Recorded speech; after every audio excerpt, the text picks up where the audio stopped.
69,000 शिक्षक भर्ती मामले से जुड़ी इस वक्त की बड़ी खबर आपको बता दें। सुप्रीम कोर्ट से सरकार को बड़ी राहत मिली है।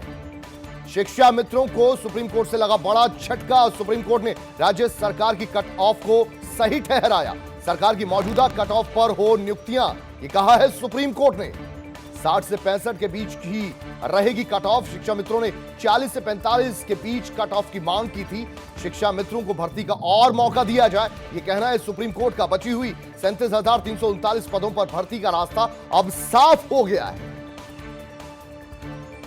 तो शिक्षा मित्रों के लिए जो पहले रोक ली गई थी कई हजार पदों पर भर्तियां, उस पर सुप्रीम कोर्ट का फैसला आ गया है और सुप्रीम कोर्ट ने यह कहा है कि 60 से 65 के बीच ही कट ऑफ रहनी चाहिए।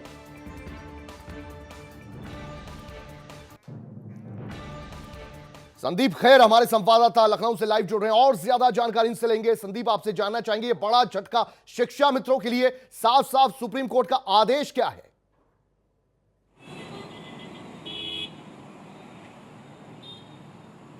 बिल्कुल कुलदीप, आपको बता दें, जिस तरह से कह सकते हैं 69,000 भर्ती में 37,339 पदों पर जो सुप्रीम कोर्ट का एक बड़ा फैसला आया है, उसको एक राहत के तौर पर देखा जा रहा है उनके लिए जिन्होंने इस पिटीशन को दाखिल किया था। आपको बता दें कि 6 जनवरी 2019 को एक परीक्षा हुई थी, जिसके बाद 7 जनवरी को सरकार ने इस पर कट ऑफ लगा दिया था, जो 60 से 65% था। 60% आरक्षित और 65% अनारक्षित। और अगर नंबर की बात करें तो ये 90-97 होता है। लेकिन उसके बाद शिक्षक मित्र ने इसको सिंगल बेंच में कह सकते हैं इसके लिए एक पिटीशन दाखिल करी, जो 40-45 कट ऑफ था, और जिसके बाद सिंगल बेंच ने इसको 40-45 कर दिया। लेकिन इसके बाद फिर से बीएड वालों ने कह सकते हैं कि इसको एक बार फिर से डबल बेंच में एक पिटीशन दाखिल करी हो, जिसमें उसको 60% और 65% को ही लेकर बात चल रही थी। लेकिन जिसके बाद आज कह सकते हैं कि जो बीटीसी वालों ने 60 और 65% अपना देखा जाए और 90-97 होता है, उसी को उसने आगे बरकरार रख के एक बड़ी राहत दी है।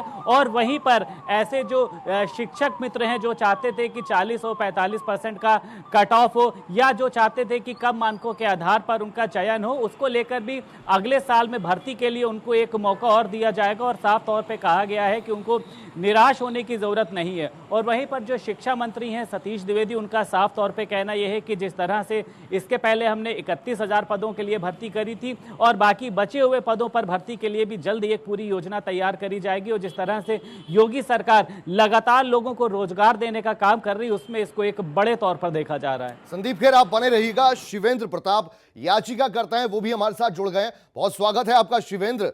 लेकिन आज जो फैसला आया है वो क्या आपके लिए स्वागत योग्य है?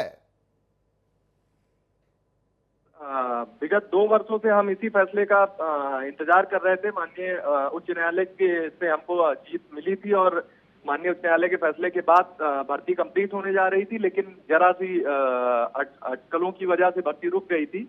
फिलहाल 31,000 पदों पर भर्ती पूर्ण हो चुकी थी और हम बाकी अपने शेष बचे 37,000 साथियों के पक्ष में आए इस आदेश का जो है स्वागत करते हैं और उम्मीद करते हैं कि माननीय सर्वोच्च न्यायालय के फैसले को हर पक्ष हृदय से स्वीकार करेगा और आने वाली भर्ती में ऐसे समस्त विवादों का पहले ही समाधान कर लिया जाएगा, जिससे आपस में कोई खटास ना रहे और बाकी सभी पद जो है शांतिपूर्वक भरे जाएं। और इस आदेश के बाद में अब बीटीसी और बाकी सभी पक्ष पूर्णतः संतुष्ट है। जो हम लोगों की तरफ से याचिका करता थे, जितने भी साथी थे, लगभग सबका चयन सुनिश्चित है और सरकार के मानक अंक को चूंकि सर्वोच्च न्यायालय ने सही ठहराया है, इससे यह बात साबित होती है कि शिक्षकों के लिए उच्च गुणवत्तापूर्ण अंक ही लाने होंगे, इसके अलावा और कोई विकल्प नहीं रहेगा। ठीक है, और ये भी आपसे समझना चाहेंगे, शिक्षा मित्र अभी चाहेंगे कि रिव्यू पिटीशन दाखिल की जाए। अभी आपको लगता है कि वक्त लगेगा इसमें, या अब रास्ता क्लियर है?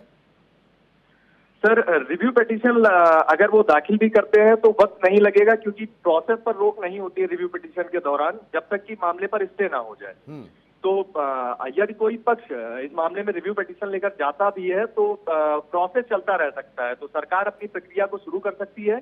और हम सरकार से यही आग्रह करेंगे कि इसी नवंबर माह में पूरी भर्ती पूर्ण करा ली जाए, जिससे यदि दिसंबर माह में विद्यालय खुलते हैं तो 31,000 और 37,000 दोनों एक साथ, चूंकि हम लोगों ने परीक्षा दी थी तो छात्रों से हम 31 और 37,000 दोनों अभ्यर्थी एक साथ मुलाकात करें। आपको लगता है कि शिक्षा के लिए उच्च मानक जो होने चाहिए अध्यापकों के लिए, क्योंकि उन्होंने आगे देश का भविष्य तैयार करना है, उसी के तरीके से, उसी तौर तरीके से यह फैसला भी सामने आया है? बिल्कुल सर। माननीय सर्वोच्च न्यायालय ने इस बात का बिल्कुल ध्यान रखा है कि चूंकि शिक्षक ही एक तरीके से नींव तैयार करेगा, और यदि छात्र स्वयं ये देखेगा कि जो एफिशिएंट टीचर पढ़ाने आ रहा है, अगर भविष्य में बच्चे बड़े होते हैं तो वो ये इस बात को जज करते हैं कि उनको पढ़ाने वाला उस काबिल है कि नहीं, जिससे वो प्रेरणा ले सकें। तो जब निश्चित तौर पर उन्हें मालूम होगा कि एक लंबी प्रोसेस से गुजर करके हमको पढ़ाने वाले अध्यापक इस प्रक्रिया में आए हैं, तो निश्चित तौर पर वो अध्यापकों का सम्मान करेंगे और बच्चों को भी बेहतर सुविधा और बेहतर शिक्षा मिलेगी, क्योंकि बच्चे भी उतने ही प्रतिस्पर्धी तरीके से पढ़ाएंगे और माननीय योगी जी के सपनों के अनुसार जो है बेसिक का उन्नयन करेंगे। और शिक्षा मित्रों के बारे में आप क्या सोचते हैं, जो सालों से अपनी सेवाएं देते आ रहे थे और उन्हें लगता था कि कम से कम थोड़ा ग्रेस उन्हें मिलना चाहिए, थोड़ा कंसेशन उन्हें मिलना चाहिए, उसके दरवाजे अब बंद कर दिए गए हैं? सर, दोनों तरीके से देखा जा सकता है।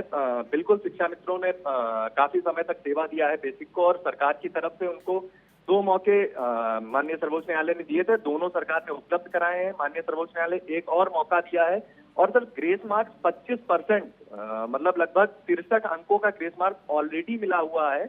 तो सर उम्र का लिहाज तो बिल्कुल है, सारी छूटें और लगभग सब कुछ बरकरार रखा है। कहीं से भी उनको छूट मिल रही थी उसमें कोई बदलाव नहीं किया गया है जी। तो इस वजह से शिक्षा मित्रों के लिए दरवाजे बंद नहीं हुए हैं। अभी नई भर्ती उम्मीद है 9 वर्ष तक आ जाएगी। एक और मौका है, जो साथी शिक्षा मित्र इसमें शेष रह रहे होंगे वे मेहनत करेंगे और हमारे 17 और 18 बैच के साथियों के साथ कंप्लीट करेंगे, और जो बेहतर सर उसमें अंक अर्जित करेगा वो निश्चित तौर पर बेसिक विभाग में आएगा। शिक्षा मित्रों की सेवाओं को नजरअंदाज नहीं किया जा सकता, लेकिन शिक्षा के उच्च मानकों को और देश के भविष्य को भी, उससे भी समझौता नहीं किया जा सकता। शिवेंद्र, बहुत शुक्रिया आपका हमारे साथ जुड़ने के लिए। और संदीप खेर लखनऊ से हमारे साथ लाइव बने हुए हैं। संदीप, आपसे जानना चाहेंगे, शिक्षा मित्रों को यहां झटका बहुत बड़ा लगा है, क्योंकि उनकी आस अभी तक भी टिकी हुई थी और सुप्रीम कोर्ट में दरअसल ये पूरे मामले की सुनवाई हो रही थी और उन्हें लगता था कि 37,000 पदों पर उनकी बात बन सकती है, बात अटक गई है। अब शिक्षा मित्रों के लिए आगे का रास्ता क्या? बिल्कुल कुलदीप, आपको देखिए बताते हैं, अब जिस तरह से कह सकते हैं कि सुप्रीम कोर्ट ने आज इसको पूरे तरीके से क्लियर कर दिया है और साफ तौर पे उसने 37,339 पदों पर जो अपना आदेश था उसको दे दिया है। हालांकि कहीं ना कहीं से जाहिर सी बात है कि शिक्षक मित्रों के लिए अगर देखा जाए तो एक ये राहत की खबर नहीं है, क्योंकि लगातार वो इस उम्मीद में थे कि 40-45% जो कट ऑफ है वो किया जाएगा, लेकिन एक तरह से कह सकते हैं उनको झटका लगा हुआ है। और वहीं पर सरकार ने एक तरह से उनको एक मौका और दिया है कि वो अगले साल में भर्ती के लिए वो कर सकते हैं। तो एक तौर पे देखा जाए कि उनकी जो उम्मीदें हैं वो खत्म नहीं है, उनके लिए रास्ते खुले हुए। और साफ तौर पे देखिए, जिस तरह से उच्च शिक्षा की बात करी जाती है कि टीचर के जिसके हाई मार्क्स होंगे वही आगे चल के कह सकते हैं विद्यालयों में पहुंचेंगे और कह सकते हैं कि एक बेहतर जो भविष्य की कामना है वो उनसे की जा सकती है। लेकिन अभी उनका किसी भी तरह से रास्ता बंद नहीं हुआ है, उनके पास समय है, वो अपनी मेहनत कर सकते हैं और साफ तौर पर वो अगली भर्ती के लिए अपने आप को स्थापित कर सकते हैं। बहुत शुक्रिया संदीप खेर इस पूरी जानकारी के लिए आपका।